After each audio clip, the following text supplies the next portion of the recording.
Hello, everyone, and welcome to episode 480 of For Immediate Release. I'm Neville Hobson in the UK. Shell's away on holiday, but I'm delighted to be joined by Silvia Cambié as guest co-host for this episode. Welcome, Silvia. Thank you, Neville. Delighted to be here today. Excellent. Glad you said that. So in this short form episode, we're going to spend time on an interview we did in late July that you, Shell, and I did for an FIR Interviews episode. We interviewed Monsignor Paul Tighe from the Vatican. He played a central role in shaping the Church's thinking on artificial intelligence and its broader societal impact. He was instrumental in the development of Antiqua et Nova, the Vatican's note on the relationship between artificial intelligence and human intelligence, published in January 2025. In our interview, Monsignor Tighe offered a powerful reflection on how AI challenges us not only technically, but also morally and spiritually. He urged us to consider what makes us human in an age of machines, calling for a global conversation grounded in dignity, agency, and what the Vatican calls the wisdom of the heart. So in this episode, Silvia and I want to share what resonated most for us from that conversation, and why we believe communicators have a vital role to play in shaping this future. I mentioned this before during the interview, Silvia, but you were instrumental in securing that interview. So tell our listeners, how did it come about? Yes, indeed, Neville. So you and I were talking in the spring when Pope Leo XIV was elected, and we were talking about his background in math and science. And so on top of that, the Vatican has been contributing their views to a lot of papers like Antiqua Nova, to the Minerva Dialogue, which is a forum that basically collects views about the interaction between humans and AI and the dignity of work. So we were thinking of bringing these voices to the forefront, and in particular in relation to your listeners and Shell's listeners who work in comms and work in change management and are often confronted with the moral aspects, values, the ethical part of governance. And at the moment, they're looking for a North Star because we are at the forefront as communicators of, this wave of AI introductions, in AI pilots, but at the same time, we often lack guidance. So that's why we wanted to collect these views from the Vatican, from Monsignor Tighe, and relate them to our work, make them very concrete and kind of actionable, something for our listeners to be able to use. And so I think you were mentioning before what resonated with us, with you and me. And so we had our conversation with Paul Tighe back at the end of July. And then we also listened to a lot of the podcast interviews he's done. And we've read, articles he's written and so on. And I think something that resonated a lot with me is really the fact that he believes that technology is never neutral. It's always the product of a mentality of a culture. And technology is often created, produced, programmed by people who, focus on profit, focus on productivity. And at the moment, there is a sort of a new trend because of AI that people have to adapt to the demands and pace of machines. A lot of people have to have deadlines these days set by algorithms. And that is creating a certain dynamic, which I have witnessed many times when I work in managed services, which is you're basically following the rhythm of a machine, and you have no time to think. You have no time to develop new ideas, to stop and ponder and get insight out of what you're doing, out of what your client needs. So at the end of the day, everybody loses. You don't have fresh ideas. The client doesn't get a fresh view or, fresh recommendations on how to do things.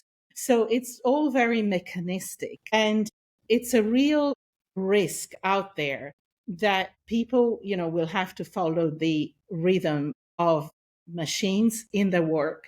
And therefore, what Paul Tighe mentioned, which is the wisdom of the heart, as you mentioned before, the ability to relate to other people, how you relate to your client and solve their problems. So I think I've seen that in my work, and I think that is a real risk. And we have to be aware of that. And as communicators and change managers, there's a lot we can do because we are on the front lines. And yeah, so I think this point about technology, that technology is never neutral, and that there's this risk and danger that we will have to follow the pace of machines and lose the wisdom of the heart and lose the ability to draw insight from what we do. That's something that really resonated with me. Yeah, I understand that. It's similar.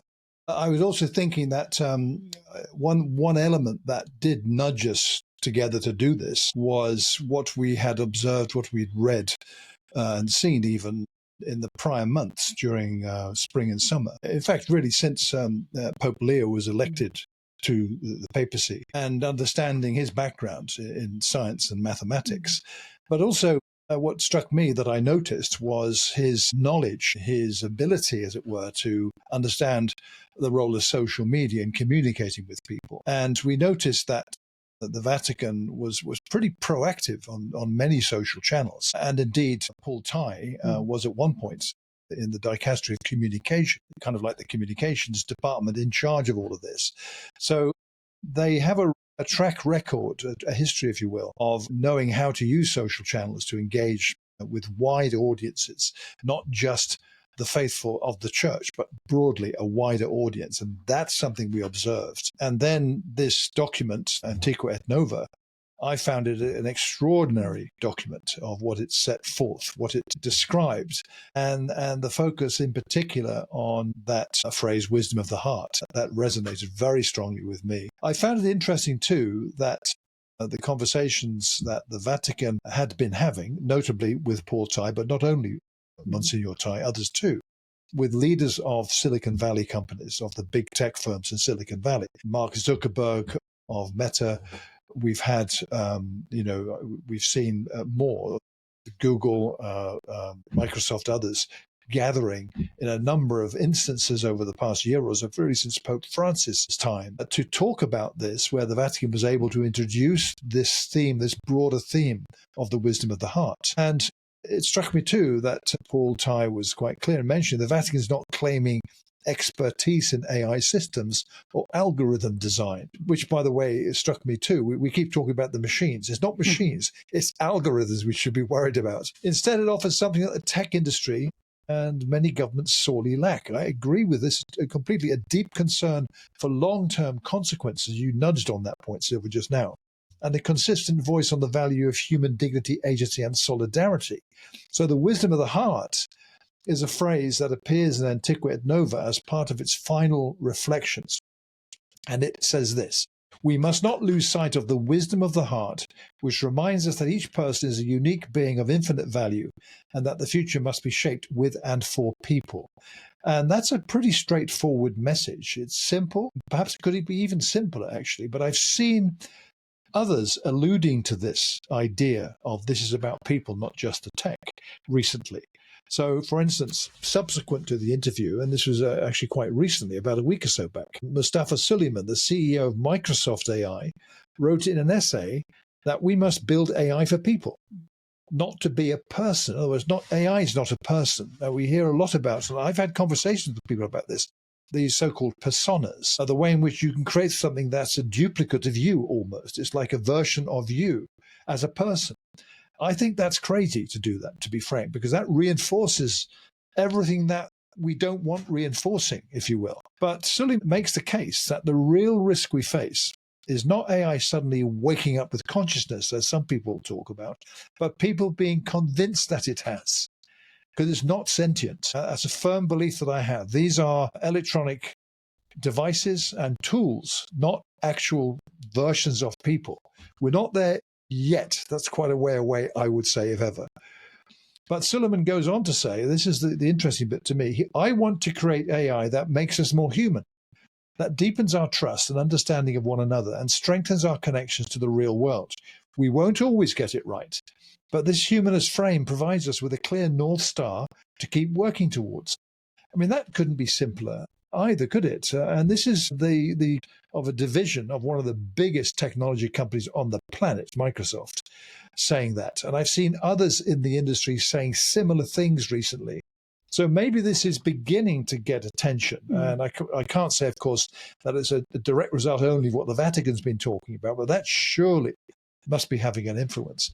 So I summarize all this just for me, quite simply. Emotional, moral, and ethical intelligence must guide communicators' response to AI. The big question is how. Yes, indeed. And I also liked very much the article by Mustafa Suleyman, because I think it's, as you said, he pointed out the real danger, not that the machines are going to wake up and, take over the world. Take over the world and pretend they're conscious. It's more that that people will get used to interacting with them and will really kind of seek that human aspect in the machines, and will also kind of seek approval from AI, from algorithms. That's also something that Suleiman is cautioning us against, and also so that can, create psychosis, stress, anxiety, people being disenfranchised at work. And I think that there is a quote by UNESCO that I really like, and I have used it in the article I wrote for Strategic, the online platform for communicators. It says that AI is about anthropological disruption, right? It's not only how the machines, the algorithms function, it's how humans react to it. And to answer your question about what communicators can do, because indeed we are at the forefronts, we talk to people, we hear about their needs, about their anxieties and worries at work. So I think there are a lot of attempts at the moment to wrap some governance around AI applications, rollouts. And what I've seen is that, centers of excellence being created in companies. Those centers of excellence oversee AI pilots, for instance, the progress. And have, the usual suspects sitting on them, which are, people from IT, developers. But I think it's very important that communicators and change managers become part of those fora, because communicators know how to talk to people. Again, they've been doing that for forever. That's their bread and butter. Also, they can relate to previous tech rollouts, like a workplace technology and how people had reacted to that. So there is all that institutional knowledge that is needed now, because this shift is so unprecedented. So I kind of cringe every time people show me a COE, an AI COE made up only of IT people and developers, because that's not the way to go about it. I really liked a stat you mentioned, a fact you mentioned, you and Shell mentioned in a previous FIR episode, that I think you were quoting studies by MIT and Chardive, which says that people are expected to use AI in their daily work, but they are not receiving proper training. So they are kind of very confused about, what, this is going to hit my performance indicators.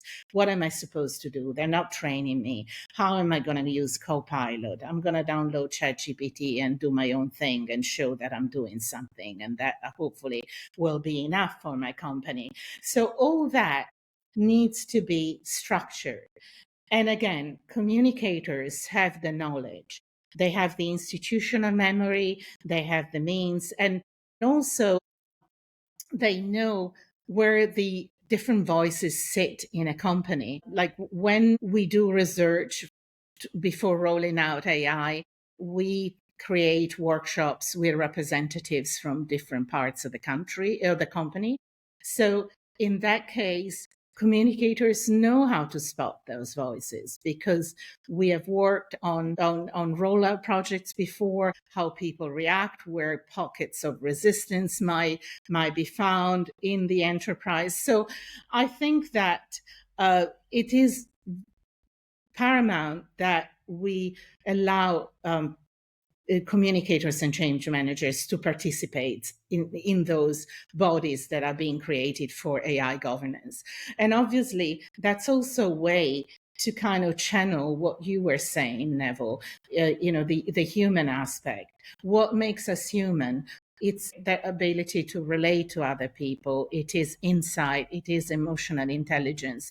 And it's all things that are really needed these days because of this shift. And it's kind of, a paradox that we are so focused on the technology now, but at the same time, we will need to focus even more on the human aspect because this challenge is so huge that people are just not prepared for it.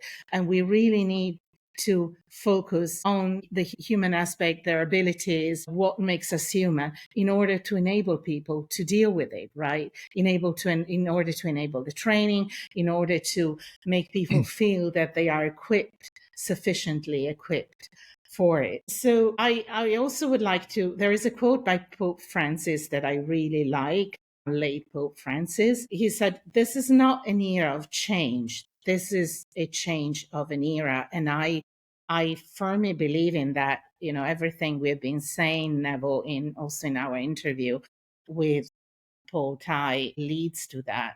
But I think that because this change is so huge, we really have to empower people in an unprecedented way. And communicators are very well positioned for that. Absolutely agree with that. I think you mentioned training. Indeed, Shell discussed that topic in that recent episode of FIR, where people feel they're not getting training on the one hand, and on the other hand, there are companies that just aren't providing it because they don't think it's worthwhile. There are others, though, that are doing it quite well. So it's very, very patchy. It's not universal. But I think the role of the communicator then is to develop and deliver that. But there's also another aspect, which to me is it touches directly on what we're currently discussing, i.e. the humanity element, if you will, that, organizations are looking at adopting AI to improve their efficiency, to improve their productivity, enable them to scale more without looking at this aspect. Are they asking the human questions? And that's the role, in my opinion, of the communicator, well placed to do that. So 3 questions I wrote down that could be where communicators are able to introduce this element in their conversation. Does this technology help deepen trust and empathy, or does it risk eroding them? That's a valid question in my view. Are we building systems that reintroduce conscience, care, and context into conversations, or are we defaulting only to efficiency and output? And the third one, are we ensuring that AI strengthens our connection to each other rather than replacing those with illusions? And I think there are undoubtedly at least a dozen more, but to me, those are great ones to start with that, in a sense, force attention on this rather than just those technically valid yet stale approaches to all of this. It dehumanizes it, if you like. And I think just briefly going back to Mustafa Suleiman's North Star, as he references quite clearly, and the Vatican's wisdom of the heart, there's an essential reminder in all of that to me, which is quite simple to grasp. To stay human in the age of AI is to place empathy, dignity, and care at the heart of design and use, not simply efficiency or the ways algorithms shape our actions. Suleiman directly references that in his essay, and he's the first technology leader I've seen publicly doing that the way he did. It was very clear, and it's a long essay, by the way, very long, worth reading. So that's encouraging to see that. And it's worth, I think, communicators looking for a kind of something to hang a hook on. This is it, in my view, for communicators to do that. So that, I think, quite clearly is how to address the question we've been asking ourselves. How can communicators help democratize the conversation inside organizations? This is one way to go about it, I think. Yeah, indeed. Conscience, care, and context; those are very important aspects when you are rolling out AI and dealing with people's reactions. And I think those questions you asked are very powerful, and they are a good start for communicators to kind of make people think, right? This isn't just about the tech. This isn't just about the efficiencies this app is going to create. You're still dealing with people. Your employees are people. Your clients are people. Your regulators are people. So you're still dealing with them. And I think that it's about empowering people to ask the right questions, right? So I was referencing before to those COEs that are being created to monitor AI pilots in companies. Well, the conversations there tend to be very technical and always focused on the tech, the rollout, the different waves of the rollout. And I think, again, communicators can bring back the human aspect. How are people reacting to this? Is this making them happier in their work? Or is this making them more insecure? As you were saying before, a lot of companies are not providing training or not providing the right training. So that makes them insecure. Are they getting more and more confused in the way they are dealing with their clients and customers? Because if you have AI that takes over part of that relationship, what is left for them to do? So it's a very complex scenario that has to be considered from different aspects. And again, you mentioned the Suleiman's North Star and the wisdom of the heart mentioned by Monsignor Tighe. I think these are kind of sort of thoughts can inspire communicators, can inspire people who work in AI governance, and make them pause and think that it's important to focus on these aspects, to focus on what Suleiman was saying, the fact that people might expect AI to be, might think that AI is conscious, and they might develop a relationship of a certain kind with it, so that they end up depending from the algorithm, depending from, just expecting approval. And so I think that now is the time to stop and think and introduce those thoughts into the conversations that are going on in companies about AI. And I think it's we've got to be brave. We have to do it. I know that often, as I was saying before, technology and technical aspects are basically overriding other aspects just because of the pace of the project, just because of the pressures that people are under. But I think it's very important to introduce these thoughts into the conversation. And again, it's a moving target, right?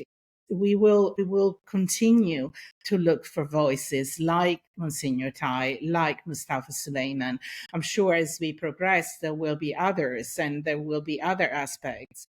But I think that it's just this human aspect and the interaction between humans and AI seen from the point of view of humans that is important. And, we have collected a voice from the faith community. We have looked at the paper that Suleiman published, which is really very thought-provoking. So, and we will be looking for our voices going forward. But I think for communicators, it's very important to continue to be open to these voices, right? It's also a way for us to get backup and support when we need to shift the conversation in a company towards the user, towards the right of the user, towards the dignity of the user, and not just about the technology. So then, these are all tools that we can use to make our point and to make our point stick. So I think as I said, this is a lot of, the target. This is a moving target. We'll have to do a lot more work on this, but it is fascinating for communicators because, I get often I get asked by people in comms, so, how do I shift to tech? And I'm not a developer and I don't have the right knowledge in AI. I don't know how to build an LLM. My answer is basically this, right? Make sure, bring the human voice into the conversation. You know how to talk to the base, you know how to collect their voices, or you know how to collect their views. Make sure that they are heard, because it is important as we go forward. So I think that is what communicators can do, and that is a very important role indeed at the moment. Yeah, I agree with you. No, that's very good, Silvia. And I think just to add one final thing to this, in a sense, a parallel development that is very much a part of all of this is what I'm calling the end of AI universalism, where currently we've got an environment, if you will, and an assumption, let's say, that one or two global platforms will serve the world. And we're talking about the tech tools, the chatbots, the means by which people connect with others and discover things themselves. And it's Silicon Valley based, and it tends to be in English more than the other language. But we're seeing some interesting things happening.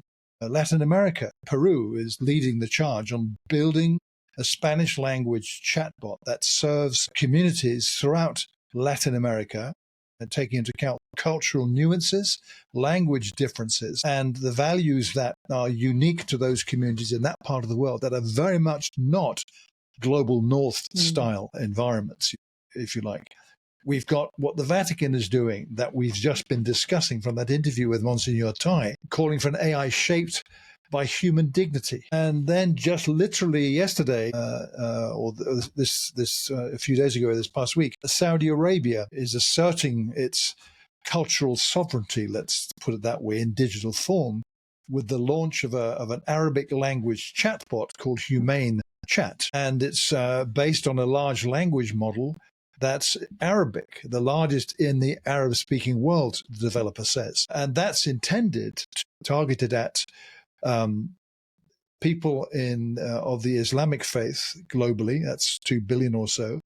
Arabic speakers throughout the world, 400 million or so of them. At the moment, it's just in Saudi Arabia. I've seen quite a bit of buzz building up about this over the past week, mostly focused on the tech, because it is quite new. The point I'm making, though, is that with Humane Chat and the others, these are signs that the future of AI will not be written in only one language or framed by just one set of values. And that's something I think we should all be paying very close attention to. And it enables, I think, it broadens out, if you will, the part of bringing the human element into the conversation, where you've got tools like that can be a great help in that goal, in bringing that human part into it. So these I find very interesting, Silvia. Are we looking at fragmentation of AI universalism? Could be enrichment, I see it. So Indeed. That's part of the picture too.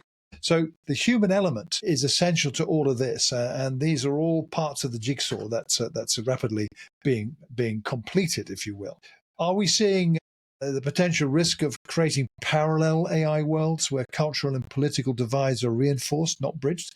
That's a risk in my view. But the humans can prevent that happening, I would say, assuming everyone's on the same page. And as people were talking about, that is not the case, right? So it's an interesting time. I think it's a fascinating time to be a communicator with all this going on, because as you pointed out, Silvia, earlier, there are communicators who are fearful of this, who don't know what to do about this because they're not getting trained. I would say that, and this is easy to say this and maybe not so easy to actually do for some people, but grasp the nettle, as it were, as the saying goes. Get to know these technology tools and how you can, in a sense, leverage them to take your humanist message to others in your organization, particularly the leadership, to bring that human voice into the conversation about deploying AI. And helping people understand what's really, really, really important is to bring that human voice into it. It's not just about efficiency, profitability. and all that stuff and speed of doing it Yeah. all. It's also about what people believe, what's in it for people, what's the value to individuals in understanding and accepting their role and their values in something like this that's happening. So it gives Yeah. us all a food for thought, right? Yeah, indeed. I was really very happy to see those developments. And you shared with Yeah. me an article a few days back that the UN, something coming out of the UN was saying that, AI is too Western centric, is too focused on the global north, and the global south is bound to suffer from that. Well, you and I have lived in different countries, have worked in different countries, and we know how important culture and diversity of points of Yeah. view is. And that I think it's very healthy to have new approaches to AI that are going to challenge the main narrative, i.e., the Silicon Valley narrative. Also, because sometimes, the messages we get out of Silicon Valley are kind of a big brother, like we are reaching AGI. No, we're not reaching it. Well, we've reached it. Oh, I don't know. So it's kind of, very strange and very sort of big brother. I'm going to tell you when I think it's right. But, at the moment, I'm not telling you the truth.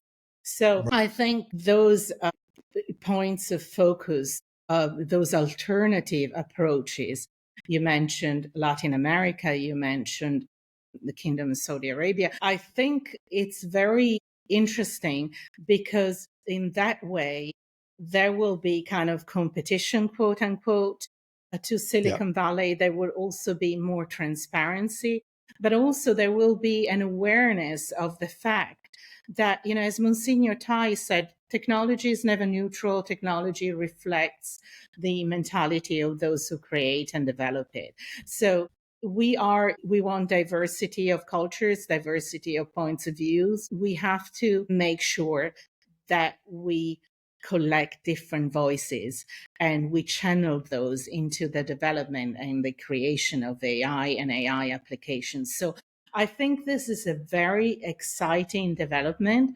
particularly the one from Saudi Arabia. I worked a while ago with Saudi developers and communicators on social media and social media campaigns, and they're very, very creative, and they were at the forefront of social media. So I am expecting something really interesting and sophisticated from Saudi Arabia. And so this is a very good development all in all. And also it's a good development for communicators, right? Because communicators, a lot of our colleagues are involved in cross-cultural communication. Yes, They work for absolutely. multinationals. They have to spot those voices and bring them to the forefront. So this will be inspirational for them, right? They will be able to tell their bosses, their board, look, it's not just this AI application that comes out of Silicon Valley that you can use. There is an AI application in Peru that has a lot of users and is very, very efficient and effective. And why not using that for our operations in Latin America? So that gives us tools and ammunitions to challenge the narrative. Yeah, absolutely. No, that's very true. This has been a great conversation, Silvia, and I think the wrap up, as it were, the extension from the interview, just sharing these additional thoughts. Hopefully, our listeners will find that complementary to having listened to the interview. And listeners, you have, haven't you? Right? Haven't you? Yeah. You have listened to it. I If have, absolutely. Yeah. If you haven't, there'll be a link to the episode show notes in the show notes for this episode. And indeed, much of what we discussed in this episode, there'll be links to some of those topics in the show notes as well. So let me conclude by saying, Silvia, it's been a pleasure having you as guest co-host on this episode. So thank you very much for joining in. Thank you for having me, Neville. So this episode is, like I said, the link to the interview with Monsignor Paul Tighe will be in the show notes. If you have any comments you'd like to share about what Silvia and I have talked about, then please do. You could do that through the usual channels that we mentioned, but particularly you could send us a voicemail. There's a way to do that on the FIR website. You can send us email, fircomments@gmail.com. Increasingly, we're noticing we're getting comments quite significantly on LinkedIn. People aren't actually sending us directly comments anymore. That seems to have fallen out of favor. But conversations build on LinkedIn. FIR doesn't have its own page on LinkedIn, so you'll find those comments typically on posts from Shell or I under our own names, but increasingly others are posting about what they heard in FIR. So you'll find lots there. On other social channels, we have a community page on Facebook, and we're also we have a handle for FIR on Blues, and then there's our individual ones too. So thanks everyone for listening. And if Shell were here, he'd wrap this up by saying, that'll be a 30 for this episode of For Immediate Release.